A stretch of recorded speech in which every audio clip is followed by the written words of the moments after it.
How's it going, everybody? Welcome back to another edition of Stop Talk Sports. And I wanted to do a quick match reaction of this past weekend's Arsenal match, where it was Arsenal versus West Ham, and in which case Arsenal won 2-1.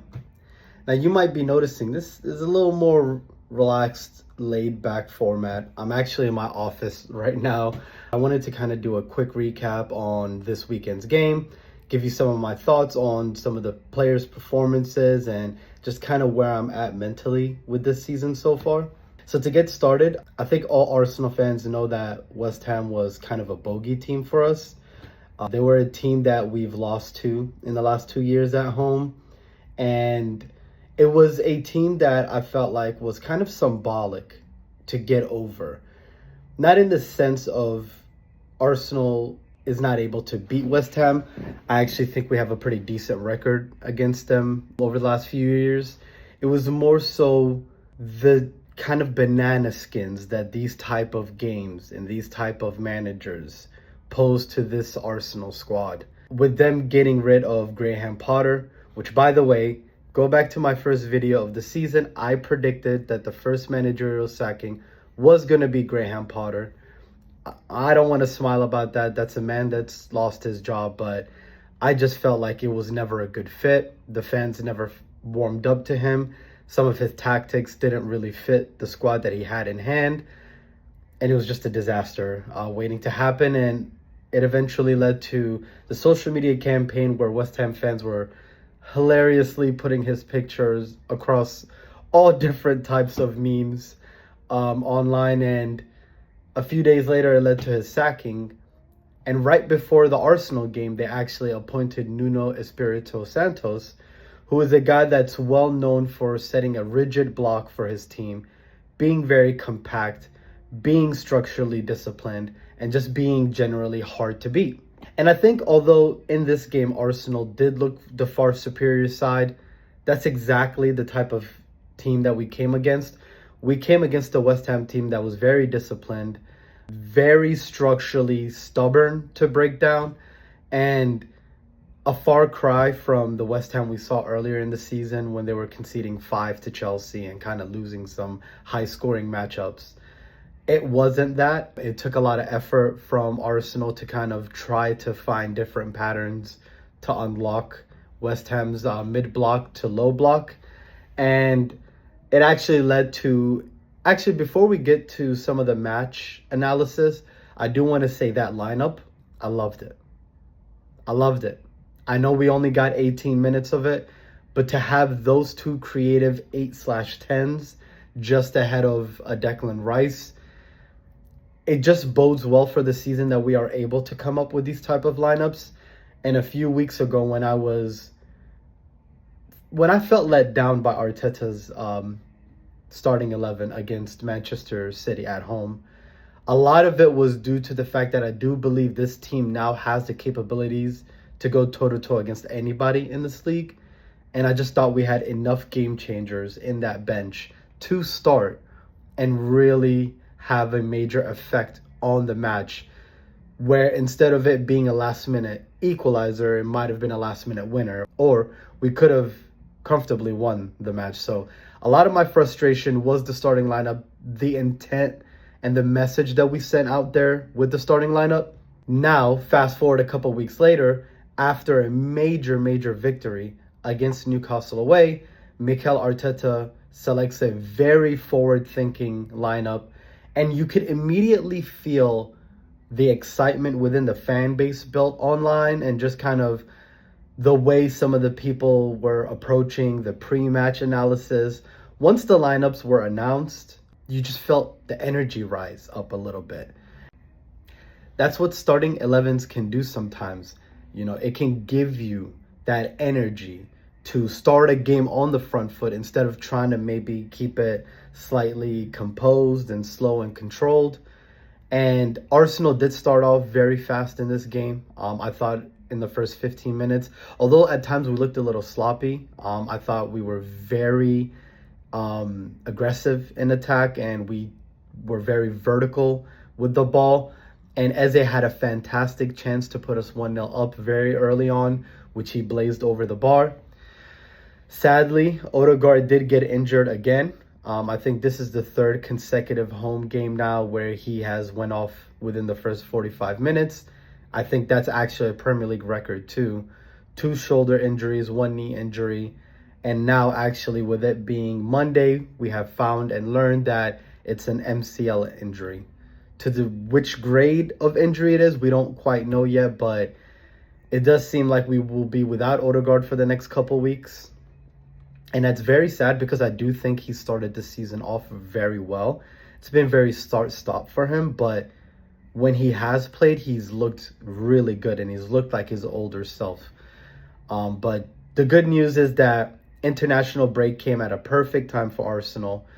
We are going on it off the back of another victory, a 2-0 win. Declan Rice scored the first goal against his former team. He was getting a lot of stick in the corner flag when he was taking the corners.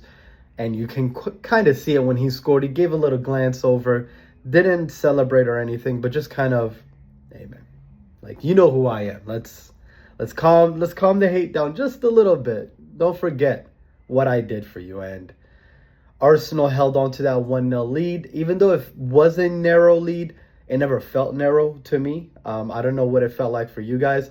I always felt like we had another gear or two to go if needed. And we were very persistent. We kept knocking on the door, And in the second half, late into the game, Timber was found by a beautiful pass from Zubimendi. And actually, let's go ahead and touch on Zubimendi a little bit.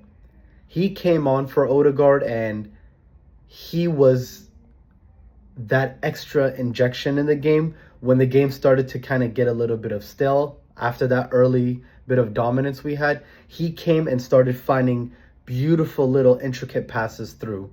And he actually found Eze with a beautiful through ball in the first half that led to the first goal.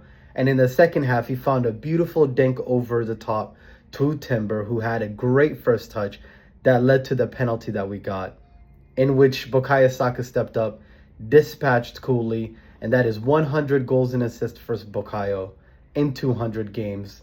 That's an amazing return for his age, and given the context of his career journey, it's really shown how important he's been for the squad over the last few years. But all in all, very comfortable 2-0 win. I saw a lot of Arsenal fans feeling a little disappointed with the game, which I was very confused by. I know we all want goals, but not every game is going to be a 5-6-0 thumping. It just isn't.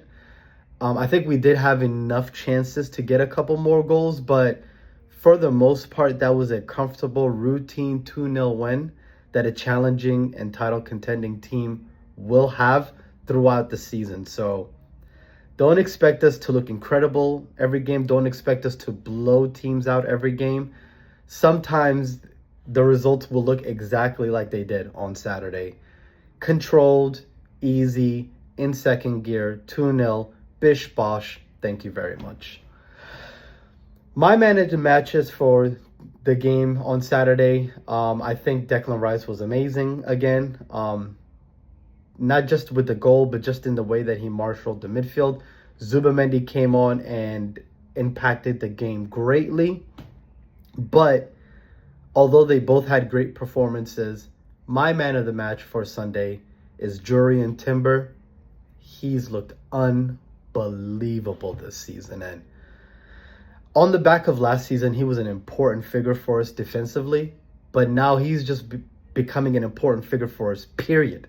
Defensively, offensively, in midfield, in play, when we're starting from the back, when we're trying to break teams down.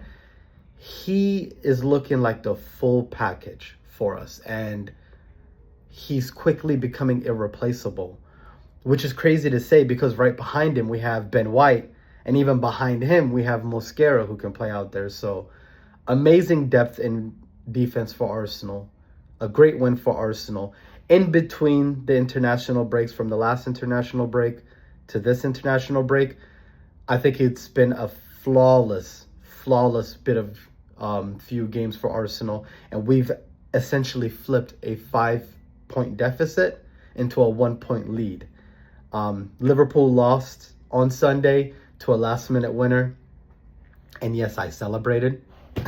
It's forever fuck Chelsea, but I was a proper Chelsea on Sunday night. And when Esteval scored, it was a beautiful moment, not just for what it means for Chelsea. I'm sure it means something great for them with the type of season that they've had so far and the injuries that they faced.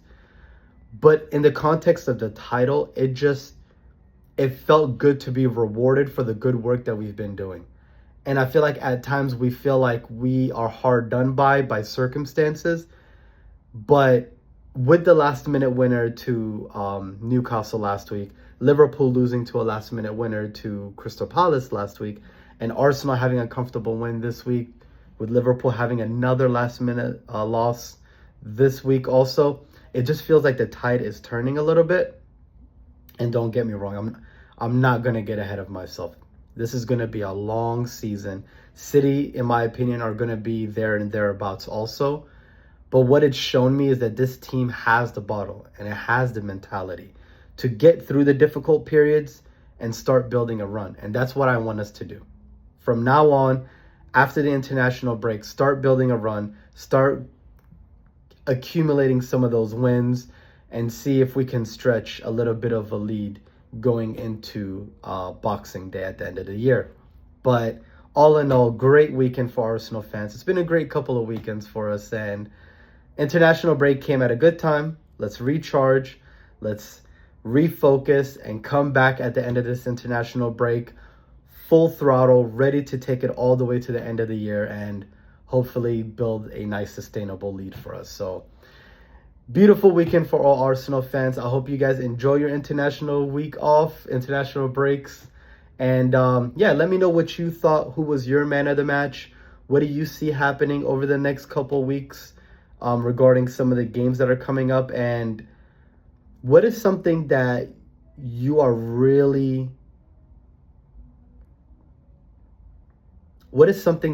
actually really excited to see this season? You know, are you excited to see Eze and Odegaard start more in midfield? Are you excited to see Bukayo, Saka, and Eze start building a little bit more partnerships? Are you like me and you're excited to see Gyökeres starting to score a little more? And yes, it is Gyökeres. I was saying Gyökeres for some reason for a few weeks, but I think Victor Gyökeres has actually looked good over the last couple weeks. I think he's trying real hard. I do think the goals will come, and I can't wait to do the mask celebration again. So beautiful couple weeks for all Arsenal fans. Love and peace to you all. I'll see you all next time.